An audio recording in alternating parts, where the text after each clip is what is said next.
Hello everybody, it's Shady here, and today I want to do a video talking about something that, strange enough, I'm a little bit ashamed of in a way.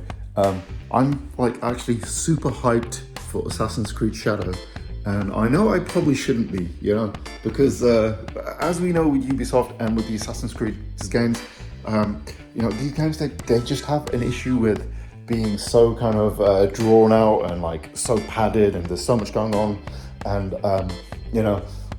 they just, let's be honest, their DLC practices and all that is ridiculous. Like, for example, releasing a £100 version of the game where you can get it 3 days early and all the DLC before the game's even bloody out. It's like ridiculous in a way. But the game actually looks kind of good, and I'm actually kind of excited for it, which is kind of crazy. So, obviously, this Assassin's Creed Shadow, by the way, if you guys don't know, this is an Assassin's Creed game based in Japan. We're playing as two characters. We got the one fella who, I can't remember the guy's name, but he's based off this samurai, or this famous guy from Africa who I think was a samurai, or I think posed as a samurai or something. There was some sort of weird controversy with that because Ubisoft had to release some sort of apology video for it or something, apologizing to the nation of Japan, which is also bloody weird. Like, why is that a thing? You don't need to talk about it, but whatever. I don't think anyone actually in Japan was offended by it, but I don't know. Maybe they were. Who cares? Who knows? Who cares? Whatever.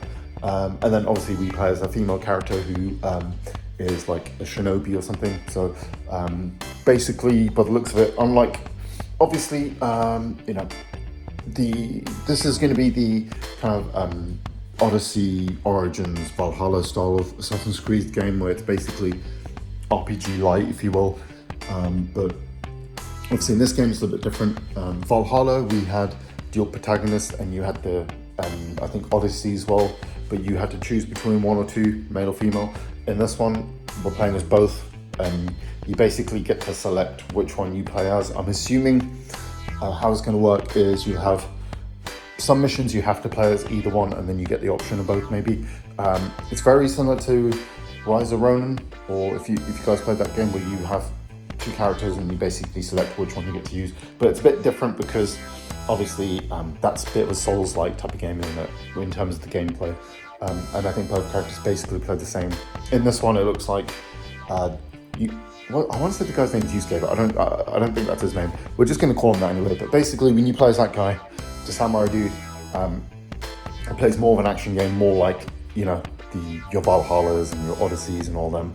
And then when you play as the lady, it's going to be more your traditional sort of stealth game and all that. And like I said, this is going to be kind of probably a bloated open world Ubisoft game, but I'm still kind of excited. I think let's be honest, Ubisoft make games that look really nice visually anyway. I think the story will probably be alright as well. And I think, the gameplay, I think it looks good. Both styles of gameplay looks pretty awesome. Obviously there's a few sort of questions I have. For example, like, how well are these missions going to be balanced if we're, because it looks like we're going to have a choice between either going the more action route or the more stealthy route. And I just want to know, because the problem is, the issue's always been with Assassin's Creed is that the gameplay always feels like it's not quite deep enough, in my opinion, if you know what I mean. Like, the RPG elements in these games always just feel like kind of basic, if you know what I mean. You're just unlocking moves that I feel like you should have in the first place. Like, you can't really make kind of proper builds, if you know what I mean. I don't think that's going to be the case with this one.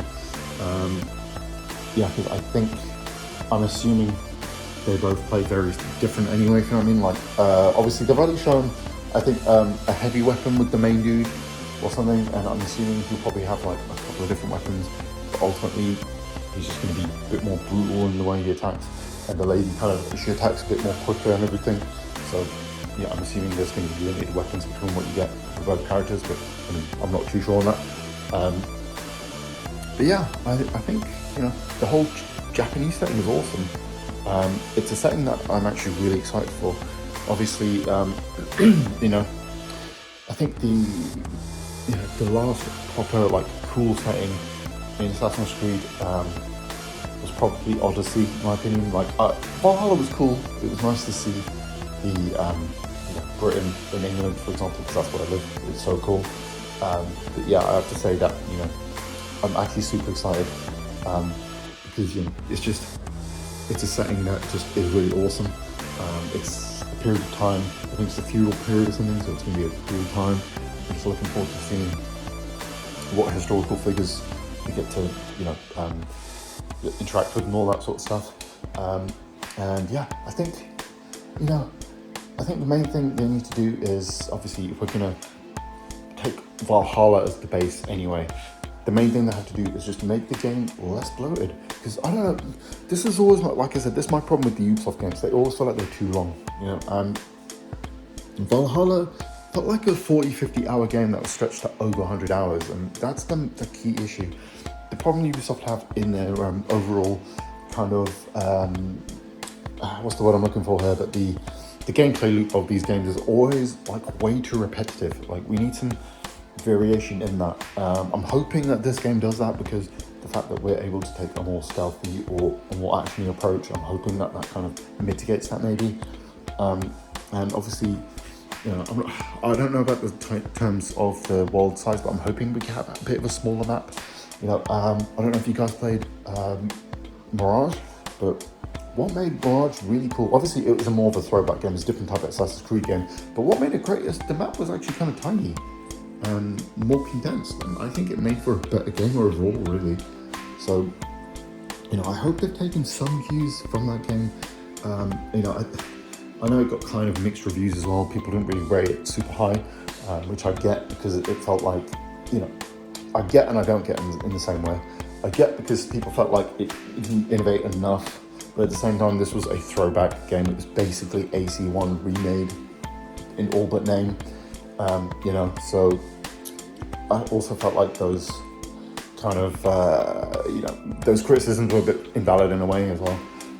But anyway, I sound like I'm being a bit negative, even though, like I said, I'm excited with this game. But like I said, I'm still kind of excited with it. Obviously, I'm just going to pick up like the standard version. I'm not going to be getting a fucking £100 version just to pay it a few days early. Like, that's just so dumb. Like, why is that a thing in gaming now? It's just stupid, isn't it? But the point I'm making, I think what also gets me excited is the fact that it's going to be PS5 Pro compatible as well, which is awesome. Like, I'm going to be able to play it, hopefully play it with a bit more bells and whistles and an actual 4K 60, which is awesome. And yeah, obviously this is the first, I think, proper next-gen only Assassin's Creed game as well, which is awesome. Avatar was, I think, next-gen exclusive, and that looked amazing. So yeah, I'm hoping for the same. Also, yeah, typically Ubisoft, their games are, typically run decently well on all the platforms, considering they make, these games are playable on so many different hardware SKUs and everything, and they even have like cloud versions and everything. So yeah, I'm just really excited. Yeah, I know, Ubisoft are in a bit of a bad spot at the moment, and it's easy to hate them. Well, I can understand why they do a lot of stupid things that I don't like, but I can't help but be excited for the game. And yeah, anyone else who sees this video, if you guys are as well, I'd like to hear if you are. I'd like to see if there's any. I'd like to know if I'm not alone in this, and if you guys are interested as well. So yeah, but anyway, that's basically all I have to say in this video. So like, subscribe, all that YouTube jazz if you're interested, and yeah, I'll catch you in the next one. Have a great day.